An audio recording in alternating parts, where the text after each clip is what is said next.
ada layar berapa? Sebenarnya ini ada suaranya, suara Pak beliau, Pak Soekarno membacakan teks proklamasi yang direkam setelah 5 tahun kemerdekaan. Pada saat itu, mic yang digunakan oleh beliau ini tuh mati, jadi nggak kedengaran sama sekali. Makanya dari setelah kemerdekaan ini, sahabat-sahabatnya, khususnya Pak Bung Hatta itu menyuruh Soekarno untuk merekam teks proklamasi ini.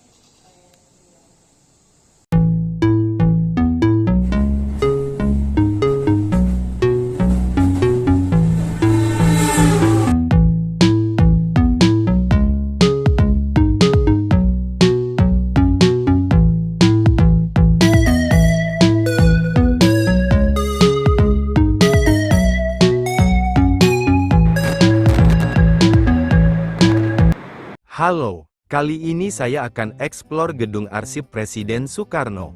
Gedung ini merupakan pameran tetap yang menampilkan perjalanan sosok sentral Presiden Republik Indonesia, Soekarno. Untuk masuk gratis.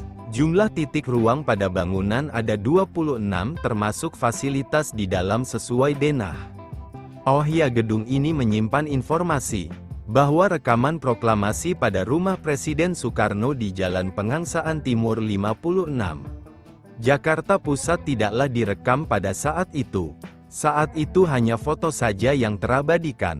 Dikarenakan tahun itu Indonesia tidak memiliki peralatan untuk merekam suara. Perekaman sesungguhnya pada tahun 1951.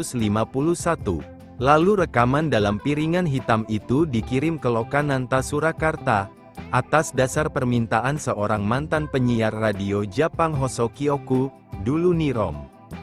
Dialah yang mendirikan RRI, Radio Republik Indonesia, pada tanggal 11 September tahun 1945.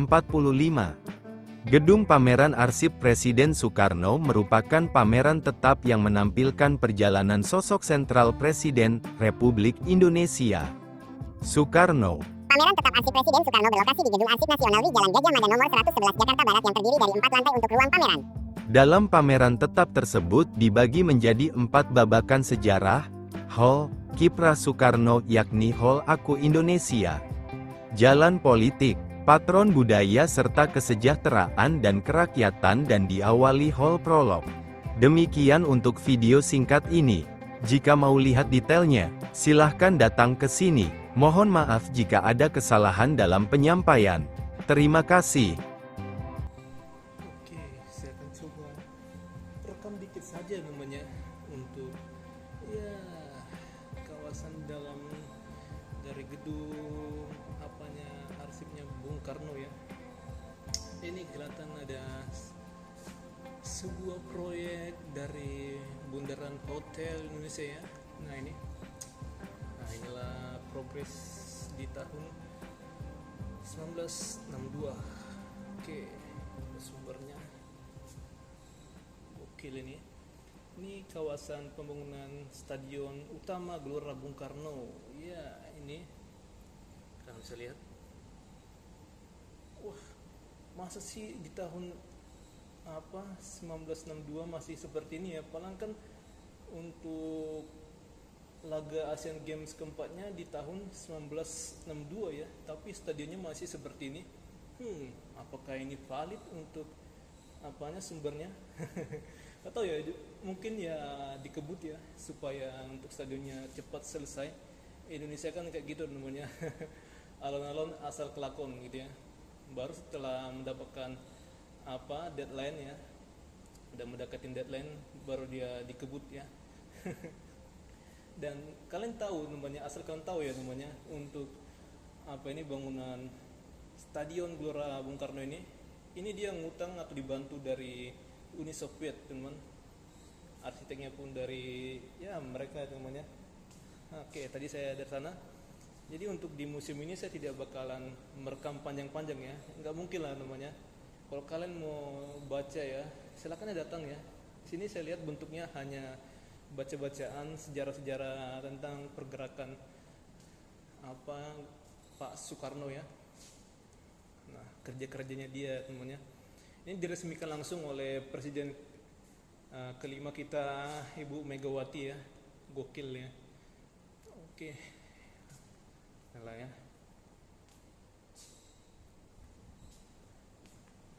Jadi posisi bangunan ini ada di belakang dari gedung Villa Molenville ya. Oke, kita keluar dari sini. Jadi ini hanya highlight aja ya supaya kalian tertarik ya untuk ke sini. Sini ada toiletnya. Dan sini dingin banget teman-teman.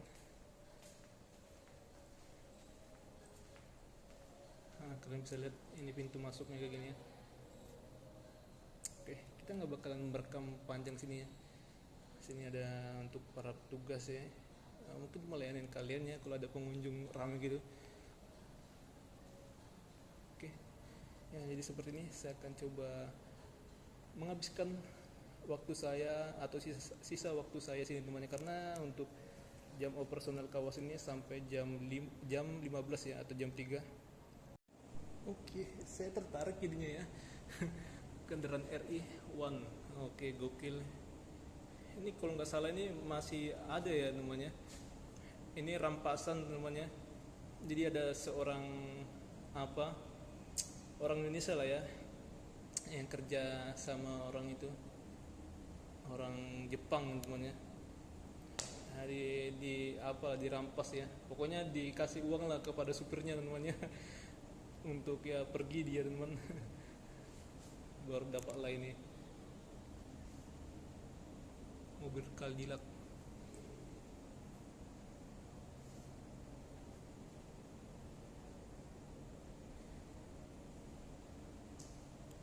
Mungkin ya namanya ini mobil yang dirampas itu ya, tapi ini jenis mobilnya Cadillac.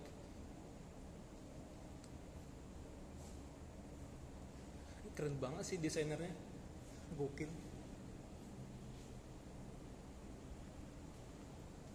Pasti kalian pernah dengar ya tentang perampasan gitu kendaraan Jepang ya, orang Jepang ya teman-teman.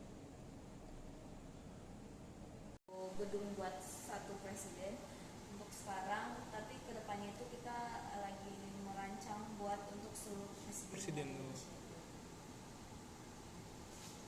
Kalau ini lagi menceritakan tentang apa kayak? Kalau yang ini itu wajah Soekarno dari masa ke masa, dari umur 15 tahun, 29 tahun, 40-an, 50-an, sampai 60-an. Oke, untuk selanjutnya Kak, sana Kak.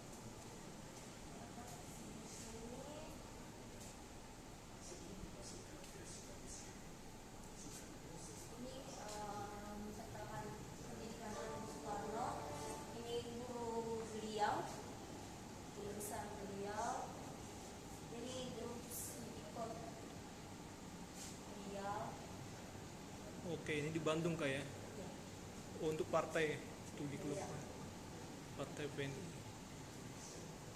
Ini replika ruangan sidang Indonesia menggugat saat Soekarno melancarkan Indonesia menggugat.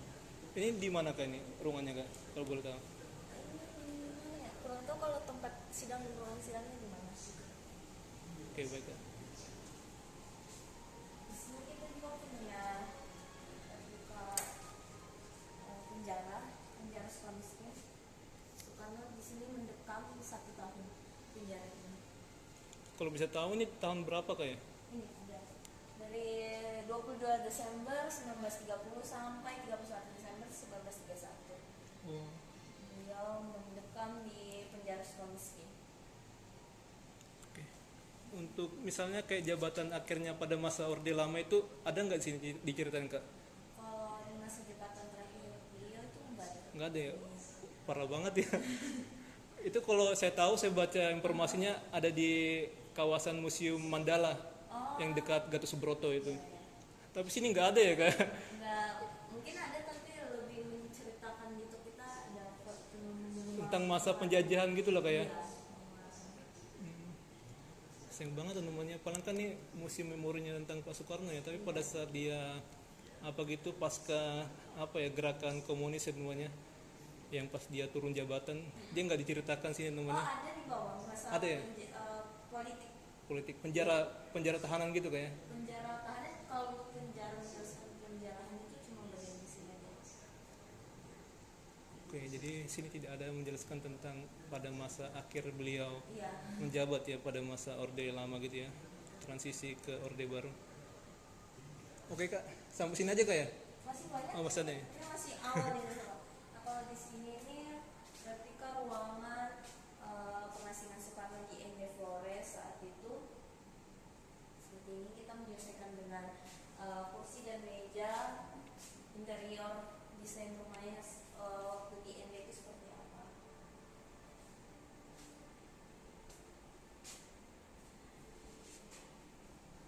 Dan di sini saat beliau Pak Soekarno dipindahkan lagi ke Bengkulu pengasingannya, tempat pengasingannya.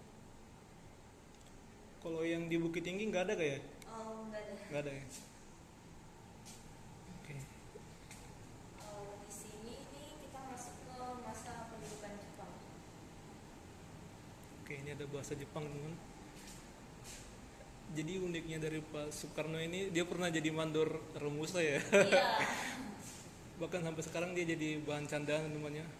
Padahal maksud dari bapak itu ya apa ya, minimal tunduk dulu sebentar gitu ya, jadi untuk mengapakan taktik untuk kemerdekaan Indonesia namanya. Jadi kita jangan gerak apa gitu ceroboh ya namanya. Iya benar. Saya tahu maksudnya bapak ini karena dia seorang yang hati-hati banget teman. Iya benar. Nah ini ada tentara Jepang ya. Iya. Oh bukan, ini pemuda Peta namanya, dilatih oleh itu Jepang. Inilah untuk pertama kalinya terbentuknya tentara namanya. Nah pemuda Indonesia yang menjadi tentara sukarela Peta. Oke, jadi ini ada beberapa dari jajaran orang Jepang ya.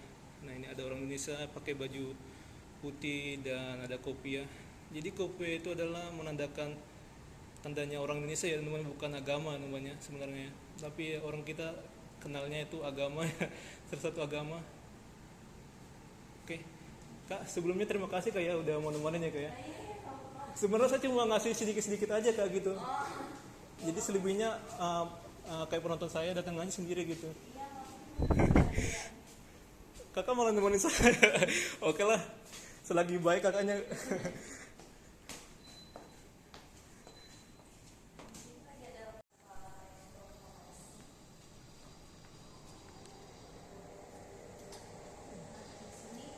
Proklamasi yang ditulis oleh Soekarno dan ini yang telah diketik oleh Pak Said Malik. Tapi ini duplikat kayak Iya, yang aslinya yang Di Ampera. di Ampera. Iya. Tapi sekarang udah diantar ke IKN kayak Iya. proklamasi.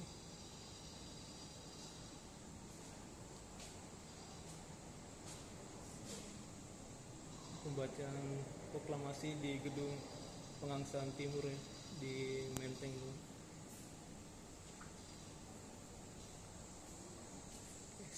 Sini ada layar Sebenarnya ini ada suaranya, suara Pak beliau Pak Soekarno membacakan teks proklamasi yang direkam setelah 5 tahun kemerdekaan. Pada saat itu mic yang digunakan oleh beliau ini tuh mati, jadi nggak kedengaran sama sekali. Makanya dari setelah kemerdekaan ini sahabat-sahabatnya khususnya Pak Bung Hatta itu menyuruh Soekarno untuk merekam teks proklamasi ini.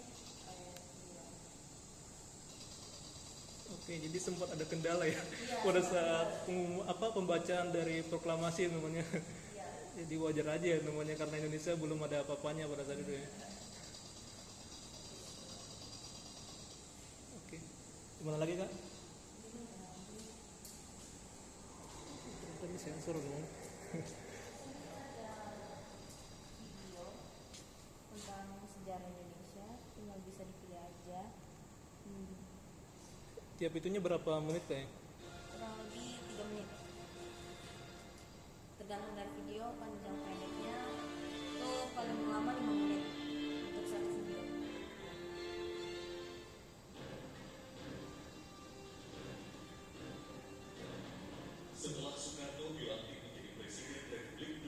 Oke, ini terima aja. Oke, saya tidak bakal nonton secara full ya. Nah, ya. Pokoknya bagi kalian punya saudara ya atau anak-anak gitu, atau kalian guru, kalian bawalah anak-anak didik kalian ke sini ya.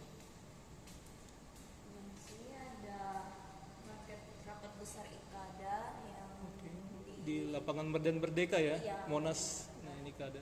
Monas Selatan. Bagian sini. Terus ini ada video menjelaskan rapat raksasa itu.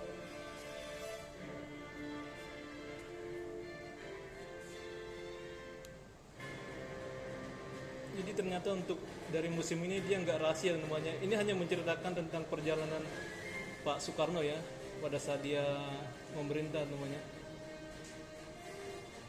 Tadi saya hati-hati banget namanya, sehingga merekam pakai HP teman. Pada 17 Agustus 1945, Indonesia terus melakukan langkah-langkah strategis. Walaupun masih dalam tekanan Jepang, pada tanggal 19 September 1945, Indonesia berhasil membuktikan kemerdekaannya dengan terselenggaranya rapat raksasa di lapangan Ikatan Atletik Jakarta atau lebih terkenal dengan nama IKADA. Di lapangan yang kini lebih dikenal dengan lapangan Monas bagian selatan inilah diperkirakan berkumpul 200 hingga 300 ribu rakyat Indonesia. Ini adalah kali pertama rakyat Indonesia secara masif bertemu langsung dengan pemimpinnya. Rapat raksasa IKADA ini dipelopori oleh Komite Van Acti, yakni organisasi para pemuda dan mahasiswa. Merekalah yang merencanakan rapat raksasa dan memobilisasi rakyat serta mendesak pemerintah untuk hadir dalam rapat di lapangan IKADA. Diketuai oleh Soekarni, Hairul Saleh sebagai wakil ketua. Ternyata ada nama Soekarni ya namanya. sebagai sekretaris Saya sering memplesetin nama Pak Soekarno, Soekarni teman. Ada Bang, Wigana, Pandu Kartawiguna, Maduto Niti Miharjo, Kusnaini, Darwis, Johannor, dan Armunanto. Para pemuda ini sejak mula bertekad memanfaatkan momentum untuk membangun ikatan emosional rakyat yang telah merdeka dengan pemerintahannya. Rapat ini juga untuk menunjukkan kepada tentara sekutu bahwa rakyat Indonesia siap menghadapi apapun yang hendak mengganggu kemerdekaan Indonesia. Walaupun tentara Jepang berusaha menggagalkan, namun akhirnya Presiden Soekarno berhasil berpidato selama 5 menit dan menyampaikan secara langsung permohonan agar mendapatkan kepercayaan penuh dari rakyat terhadap pemerintahan Republik Indonesia yang baru saja lahir. Oke teman, ternyata untuk sekelas Pak Soekarno aja untuk pidatonya 5 menit aja ya. Jadi kalian jangan sepelekan lah Pak Jokowi ya. Sebenarnya dia bisa namanya, tapi ya nggak ada gunanya panjang-panjang teman.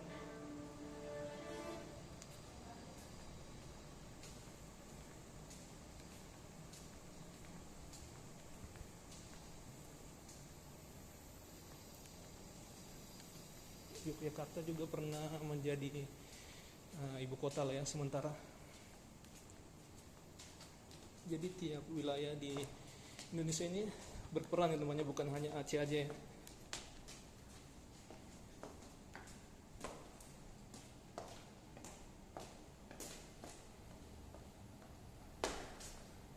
Sini Pak Soekarno kembali ke Jakarta dari Jogja. Dari Jogja. Oke, inilah albumnya ya teman, album asli ya, dan menjadikannya. Yang dulunya bentuknya itu tidak memiliki jambul, tapi setelah diumumkan di rapat umum itu Pak Soekarno menggantinya pada 11 Februari 1950 itu menggunakan jambul, jadi lebih kelihatan lebih gagah aja.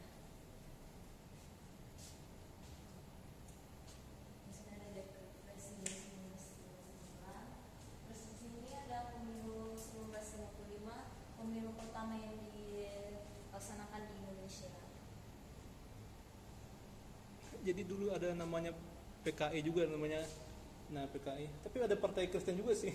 Tapi ini beda ya, PKI sama PKI Partai Kristen namanya. Ini PKI yang apa, komunis, Palu dan Arif.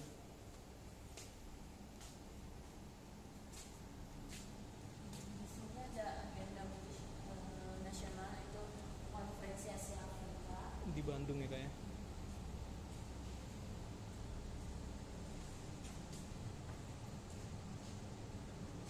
Keren itu teman. Ini dari delegasi itu ya, Asia dan Afrika ya namanya. Di Bandung ya, diselenggarakan. Masih ada bangunannya teman. Kalian silakan datang aja ke Bandung naik kereta cepat.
Iya juga ya. Pakistan dan Nehru ya. dilaksanakan di Kota Bandung.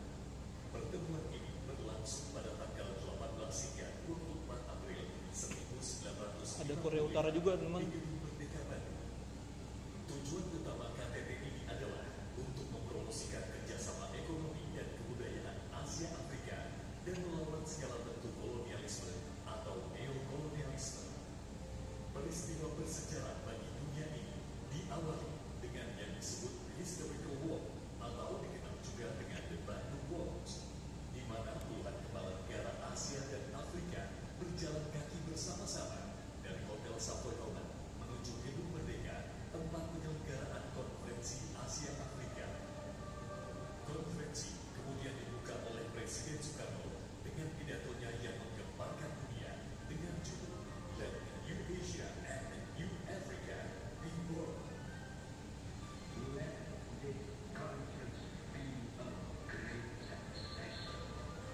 Konferensi yang berlangsung selama 1 minggu ini membahas mengenai berbagai permasalahan termasuk ekonomi, politik, dan budaya. Walaupun terdapat berbagai perbedaan pandangan dari negara-negara di Asia dan di Afrika selama konferensi, akhirnya konferensi ditutup dengan kesamaan pandangan dan dituangkan dalam deklarasi bersama yang dikenal dengan The 10 Principles of Bandung atau kita kenal dengan Dasar Sila Bandung. Konferensi Asia Afrika telah menumbuhkan solidaritas yang erat antar negara Asia dan Afrika. Banyak negara di Asia dan Afrika kemudian mendapatkan kemerdekaannya dengan terinspirasi dari konferensi ini. Konferensi ini juga merupakan cikal bakal terbentuknya gerakan non-blok pada tahun 1961.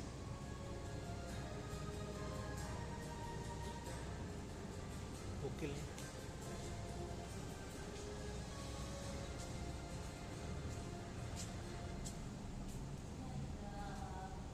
Dari non-blok GNB pertama yang diselenggarakan di Mesir.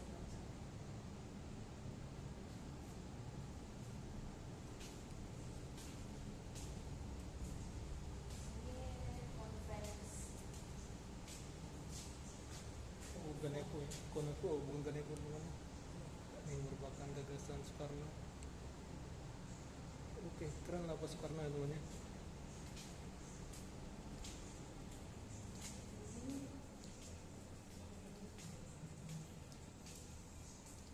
Ini kayak studio foto teman.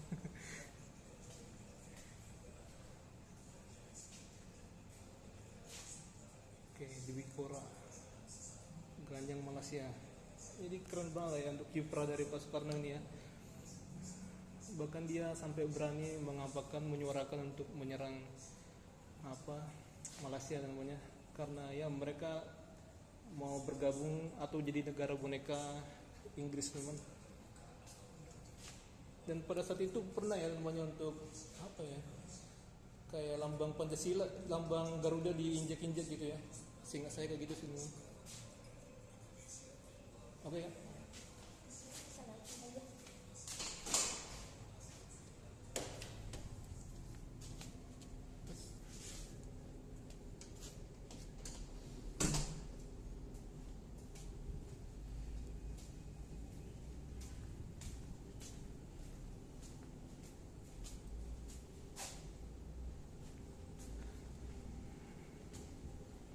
Jadi ternyata untuk ke lantai 2 sana bisa dikunjungi teman.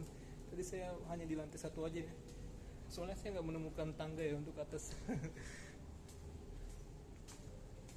ada tangga tapi di sebelah sana. Oh, kanan kayak. Iya kan di sebelah kanan ada tangga. Untuk sekarang ada kayak pameran lukisan juga ya Iya, Pak di ada sebelah pameran kiri. Ini dari Senin kemarin sampai hari Jumat ini akan buka pameran lukisan dan pameran mengenai Bung Hatta. Tadi saya di briefing oleh security ya. Security-nya sangat ramah banget ya. Jadi untuk petugas di sini sangat ramah sekali temannya. Bahkan saya disuruh duduk di meja ya. Gokil sih.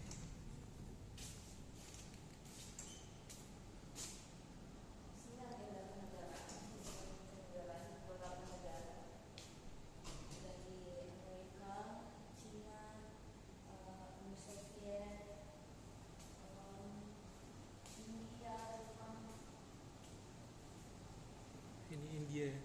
Nehru. Bahkan Indonesia juga saling bantu dengan India ya, memberikan pangan gitu yang pernah gitu. Kalian pasti pernah dengar sih sumbangan beras atau apa ya. Ini mungkin kalau ada orang penting gitu, dia disuruh duduk sini ngomong kepemudaan. Oke, inilah ya waktu Pak Soekarno ngomong ya, beri aku 1000 orang tua ya, niscaya ku cabut semeru dari akarnya, tetapi beri aku 10 pemuda, niscaya akan kuguncang dunia. Wah, oke, banyak banget ya untuk apanya pendengarnya. Seni pertunjukan angklungnya. Soekarno itu terkenal bukan hanya dari seorang politikus sukses, tapi juga seorang seniman yang sukses juga. Terbukti dari hasil-hasil lagu yang dibuat oleh beliau, dan pentas seni yang sering dilakukan oleh beliau. Dan juga dia sering melukis. Di atas tadi ada hasil lukisan beliau, dan juga gemar menulis. Di sini keagamaan beliau itu, ayah dari Soekarno itu adalah seorang Muslim Jawa, sementara ibunya itu adalah perempuan Bali, penganut Hindu dan Buddha. Gokil ya. Jadi mungkin ya atas dasar itu lah makanya ada Garuda ya, lambang Indonesia namanya. Karena Garuda itu apa, kayak makhluk mitologi apa orang Hindu, memang kepercayaan Hindu ya. Tapi sebenarnya yang buat itu orang dari Kalimantan, saya lupa namanya namanya. Ini pendidikan beliau Soekarno. Gokil ya. Oke, ini Pak Soekarno kelihatan mengajar ya untuk orang-orang yang buta huruf, itu kelihatan ada tulisannya. Jadi tugas dia bukan hanya nunggu informasi aja, tapi dia ikut juga ke lapangannya. Ini seperti ini kayak mengajar gitu. Gokil. Membentuk karakter bullying Kota Jakarta. Adalah landmark kota Jakarta yang didesain oleh Pak Soekarno sendiri. Itulah bundaran hotel atau patung selamat datang di situ ya, atau bundaran patung selamat datang.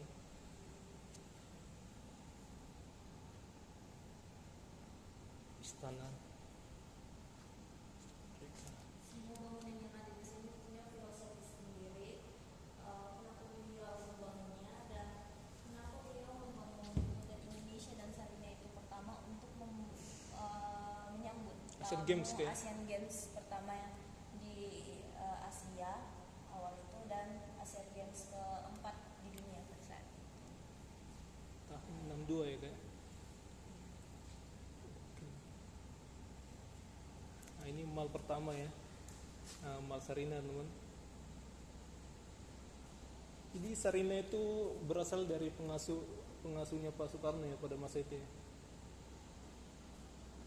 Ini buat tahu. Oke, keren teman. Inilah Gelora Bung Karno ya, kawasan GBK. Ini ada stadion utama dan ada lapangan pendukung lainnya untuk olahraga ya. Itu dibangun dalam rangka Asian Games keempat ya, yang seperti kakek itu jelaskan teman. Nah, ini ada kawasan TVRI, MPR. Oke, jadi MPR DPR tidak di sini lagi teman nanti ya. Jadi Jakarta makin bagus, tidak ada keributan gitu, demo-demo gitu ya. Oke. Ini ada buku-buku. Ini buku Soekarno. Ini adalah salah satu lenso hasil garap Soekarno sendiri. Lagu ciptaan Bapak itu ya kayaknya, Iya, Bersukari. ada beberapa lagu dari penulis-penulis lagu ternama di sini. Ada Genjer-Genjer, ada Kakak Tua, ada banyak di sini. Ada 10 lagu satu piringan hitam. Ternyata Genjer-Genjer masih tersimpan situ ya. Walaupun tuh lagunya udah dilarang namanya. Tapi itu masa Pak Soeharto ya.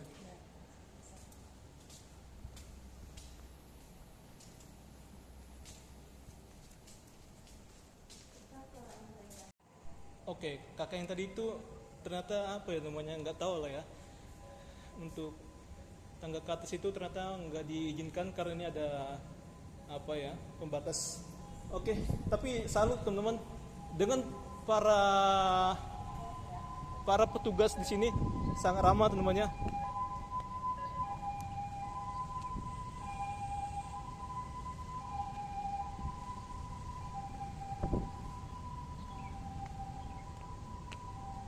Gokil. Oke, jadi sampai sini saja untuk perjalanan kita kali ini. Bye, sampai jumpa. Wow, luar biasa namanya. Saya malu ya sama kakak tadi itu ya. Asli dia ya kayak gitulah ciri khas orang cantik ya, harus ramah. Gokil teman-teman. Ya, kayak gitu ya. Saya nggak mau megang tangannya ya karena ya gitulah. Semoga dia banyak rezekinya ya. Oke. Ini ada air mancur tapi nggak dinyalakan.